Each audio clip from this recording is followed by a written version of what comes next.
안녕하세요. 유튜브 채널 잉글리싱의 시브입니다. 지금까지 제 유튜브 채널에 영린이를 위한 영문법 영상 100개를 올렸습니다. 그리고 제가 첫 번째 영상부터 100번째 영상까지 한번 쭉 봤어요. 그런데 이전에 영문법 공부를 어느 정도 하신 분들이 보기에는 너무 디테일한 부분이 있다라는 생각이 들기도 하고, 제 첫 번째 영상부터 100번째 영상까지 한번 다 보신 분들이 복습하려고 하는 목적으로 다시 보기에는 너무 양이 많다라는 생각이 들더라고요. 그래서 이 100개의 영문법 영상을 6개의 영상으로 요약을 해서 업로드를 하려고 합니다. 이 영상은 100개의 영상을 어떤 기준으로 6개로 나눴는지에 대한 소개 영상이라고 생각하시면 될 것 같습니다. 바로 시작해 볼게요. 자, 한국인이 영어를 언어로 쓰기 위해서 문법 공부를 해야 되는 이유는 어순 때문이에요. 우리 모국어인 한국어는 조사가 발달했기 때문에 은는이가 을을 어순이 뒤바뀌어도 이해하는데 큰 문제가 없습니다. 근데 영어 같은 경우는 어순이 뒤바뀌면 의미 전달을 할 수가 없어요. 그래서 한국인으로서 영어를 언어로 쓰기 위해서 어순을 알아야 하기 때문에 문법 공부가 필요한 겁니다. 자, 그럼 어순에 영향을 주는 게 뭔지 알아야겠네요. 동사의 형식이에요. 보통 1형식, 2형식, 3형식, 4형식, 5형식 이렇게 들어보셨을 겁니다. 그리고 이 동사의 형식은 품사에 영향을 받아요. 그러면 어순을 이해하기 위해서 우선 품사가 뭔지 알아야겠네요. 품사는 8품사가 있습니다. 영어 문법에서. 자, 첫 번째는 명사예요. 저는 보통 이렇게 네모로 나타냅니다. 그리고 두 번째 동사, 동사는 동그라미, 그리고 형용사, 형용사는 밑줄, 그리고 부사, 부사는 부가 설명이에요. 괄호, 그리고 접속사, 접속사는 밑줄 3개로 표시를 하고요. 감탄사 같은 경우는 영문법에서 따로 언급하지 않습니다. 문맥으로 이해하는 게 효과적인 것 같아서 영문법에서는 따로 언급을 하지 않을 예정이고요. 그 다음은 대명사인데, 대명사는 여기 밑에 적는 게 아니라 명사 옆에 적습니다. 왜냐면 명사로 보시면 되거든요. 그리고 전치사가 있어요. 근데 전치사는 이렇게 형용사 역할도 할 수 있지만 부사 역할도 할 수 있어요. 그리고 때때로 명사 역할도 이렇게 할 수 있습니다. 그래서 하나, 둘, 셋, 넷, 다섯, 여섯, 일곱, 8개의 품사가 영어 문법에는 이렇게 존재를 합니다. 자, 8품사를 이해하면 동사의 형식을 이해할 수 있다고 했어요. 자, 그럼 동사 이야기 잠깐 해야겠죠? 자, 근데 동사의 형식을 잘 이해하기 위해서 동사의 종류에 대해서 알아야 됩니다. 영어 문법에서 동사의 종류는 2개입니다. 첫 번째,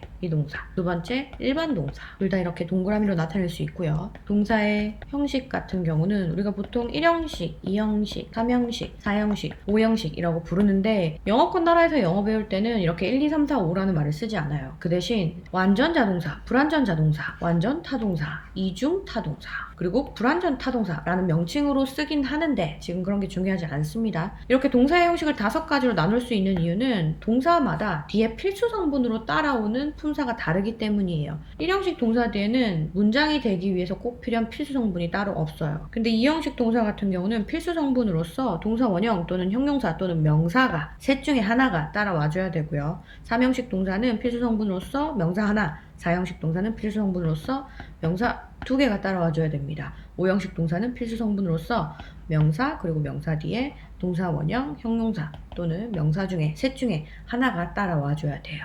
이렇게 필수 성분으로서 따라와줘야 되는 품사의 종류에 따라서 이렇게 동사의 형식을 나눌 수 있는 겁니다. 자, 근데 제가 동사의 종류는 비동사, 일반 동사 2개라고 했죠. 자, 1형식부터 5형식 동사 형태 중에서 이 2형식만 비동사랑 일반 동사랑 둘 다 포함하고 있어요. 나머지 1형식, 3형식, 4형식, 5형식은 다 일반 동사입니다. 근데 제가 이걸 왜 알려드리냐면, 비동사는 필수 성분으로서 동사 원형, 형용사, 명사 이 셋 중에 하나가 따라오는데, 2형식 일반 동사 같은 경우는 이렇게 형용사만 따라옵니다. 둘 다 2형식이긴 하지만 비동사인지 일반 동사인지에 따라서 필수 성분이 똑같지 않죠. 그래서 저는 이 부분을 구분해서 설명을 드릴 거예요. 요거를 정리한 게 이 도표입니다. 자, 이 도표는 문장이 되기 위한 필수 성분을 품사로 보여주는 도표예요. 자, 근데 실제로 우리가 영어 문장을 사용할 때 이렇게 간단한 형태로만 사용하지 않습니다. 크게는 3가지 이유 때문이에요. 첫 번째는 명사, 형용사, 부사가 하나의 단어로만 사용되는 게 아니라 2 이상의 단어를 뜻하는 구로 존재할 수도 있고, 주어와 동사가 포함된 하나의 덩어리, 절로서도 존재할 수 있기 때문입니다. 각 품사가 하나의 단어가 아니라 구 또는 절의 형태로 사용됐을 때는 요 문장이 좀 길어질 수밖에 없겠죠. 그리고 두 번째 이유는 부가 성분 때문입니다. 문법에서 수식어라고도 불러요. 수식어에 해당하는 품사는 형용사와 부사가 이렇게 있습니다. 이 필수 성분에 존재하는 형용사와는 구분을 좀 해야 됩니다. 부가 성분으로 사용되는 형용사는 명사 앞 또는 뒤에 이렇게 붙을 수 있어요. 설명이 짧으면 명사 앞에, 길면 명사 뒤에. 그래서 이 도표 안에서 시각적으로 좀 이해를 하자면 이 부가 성분에 해당하는 형용사는 여기에 이렇게 위치할 수 있습니다.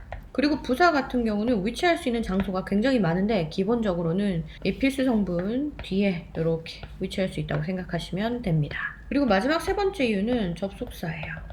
접속사는 이렇게 선 3개로 나타내기로 했죠. 자, 이렇게 동사의 형식을 이해하고 있고 다양한 품사의 형태, 부가 성분, 그리고 접속사를 이해하고 있으면 이 어순을 이해하는 게 쉬워집니다. 자, 이런 이유로 이 어순을 잘 이해하시라고 앞으로 영상에서 첫 번째는 명사에 대해서 이야기를 할 거고요. 두 번째는 동사, 세 번째는 형용사, 네 번째는 부사, 다섯 번째는 전치사, 그리고 여섯 번째는 접속사에 대해서 이야기를 해보려고 합니다. 이 6가지 품사에 대해서 잘 이해하고 계시면 가정법, 도치, 분사, 구문 이런 개념들 다 영어 문법 공부하실 때 좀 헷갈려 하시는 부분들이거든요. 이해하는데 훨씬 도움이 되실 거라고 믿어 의심치 않습니다. 자, 이번 영상은 여기까지입니다. 시청하시느라 수고하셨고요. 저는 이만 마치겠습니다. 끝!